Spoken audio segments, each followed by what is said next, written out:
Thanks, Lawton. Morning, everybody. Welcome to the first BusinessWise seminar. So this will be fun. This will be interactive. As a consultant, I'm used to asking questions, so we'll be doing a lot of that today. And the first question, what is the worst title to hold in business? So what's the worst title to hold?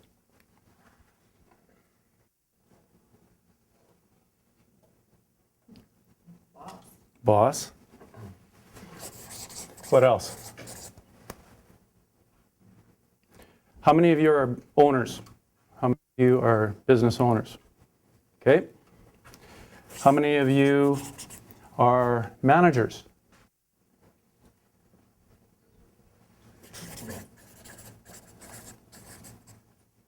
The worst title to hold in business, I think, is owner-manager. It is two distinct roles, and it's really hard to change your own hat when it's the only hat you wear. Today's Globe and Mail. Did you make the right career choice? Right? So I don't know how many of us intentionally got into this owner-manager role. Usually we're entrepreneurs, we're good at something operationally, and we're doing it for somebody else. Had enough of that, then we're doing it for ourselves, then we get more customers, then we grow, and we sort of grow organically from the middle. And what we want to do today is help you and share some ideas on how to balance and best structure this owner-manager role and position your business for profitable growth.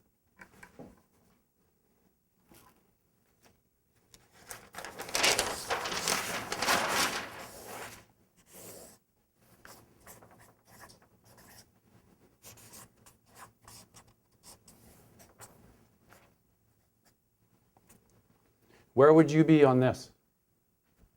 How much fun are you having in your business? Lots? All right? Ooh. And how profitable is your business? And the more fun you're having, usually, the more profitable it is. And that's because you've got that passion and really being able to make contributions. You're not doing it for the money, right?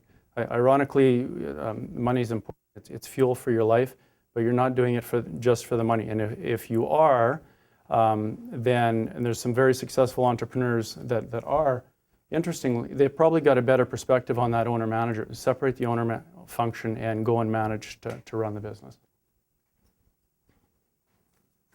So how do you move from the kitchen table to the boardroom table? How many are still at the kitchen table level? How many are at the boardroom? How many have a boardroom? Zlatan's got this great big boardroom table, so that's pretty cool.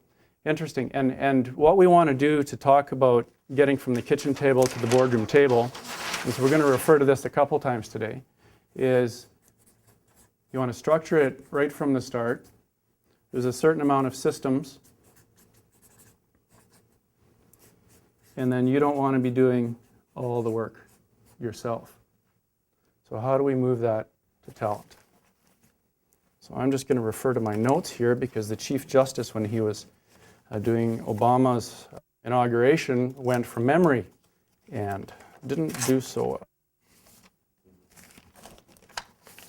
Any questions so far?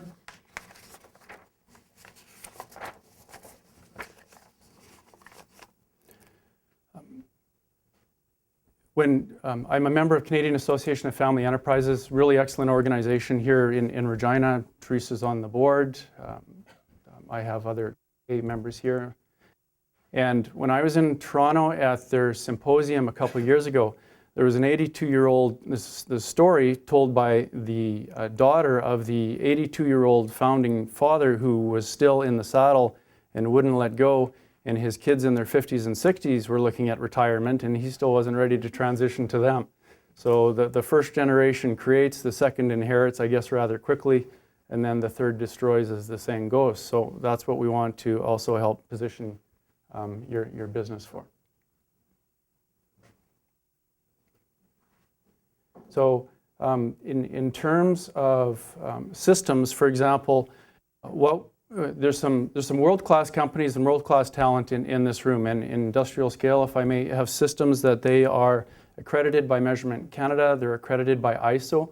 So these are internationally recognized systems and processes that help them automate their business. It simplifies training, and it makes the quality much more easy to measure, and it really has a powerful marketing impact. And in terms of businesses, what we really want to do, we're not necessarily in the technical business or the printing business or the website business.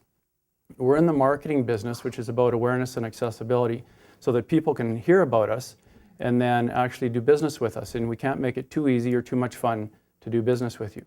So when I hire Ken and Ralph from Global Elite to do the pot lights in my house, specifically in my kitchen, very specifically in my wife's kitchen, who's a perfectionist, and they're laser straight, that's a really good thing.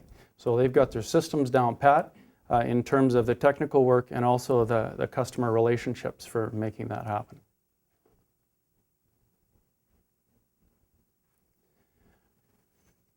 In terms of structure, the two biggest mistakes I've made in life are not aiming high enough and not asking for help soon enough. And what we want to think of, regardless of where you are in the business, is what does this business look like in 5 or 10 years, and what does it look like if I'm not here, right? Because we're familiar with, actually I'll go here. The old buzz, management by walking around, that's entrepreneurs. Management by running around, because we're faster at everything we do.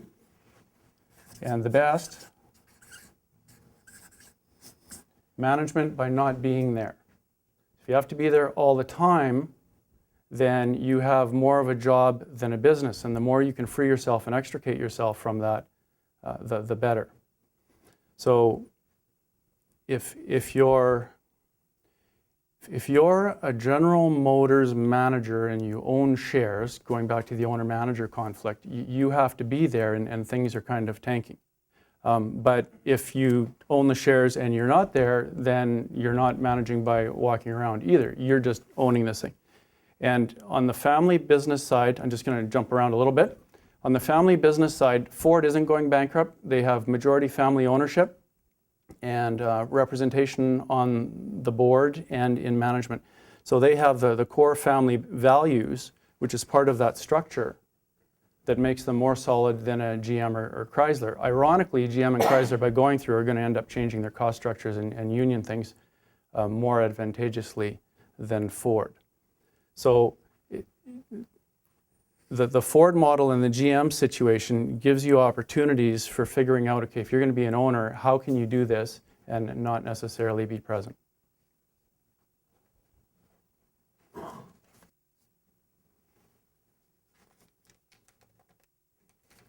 We'll come back to the talent. What I want to do is just at a very high level, we want to begin with the end in mind. So wherever you are, what does the business look like and what does your role look like?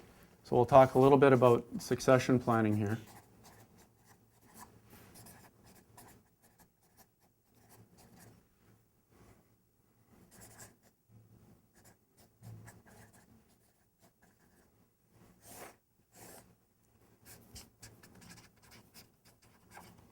We have very sophisticated audio visuals and they never crash, and we have a backup system right there.